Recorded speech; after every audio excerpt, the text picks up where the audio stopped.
ఆపత్కాలమున నీవు నన్ను గూర్చి మొర్రపెట్టుము, నేను నిన్ను విడిపించెదను, నీవు నన్ను మహిమ పరచెదవు. కీర్తనలు 50వ కీర్తన 15వ వచనము.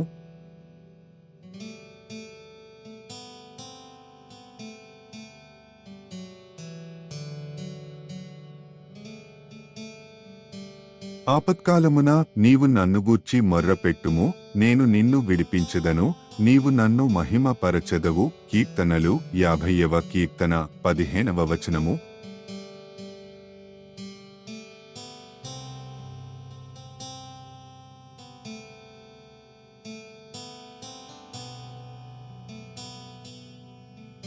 ఆపత్కాలమున నీవు నన్ను గూర్చి మొర్రపెట్టుము, నేను నిన్ను విడిపించెదను, నీవు నన్ను మహిమ పరచెదవు. కీర్తనలు 50వ కీర్తన 15వ వచనము.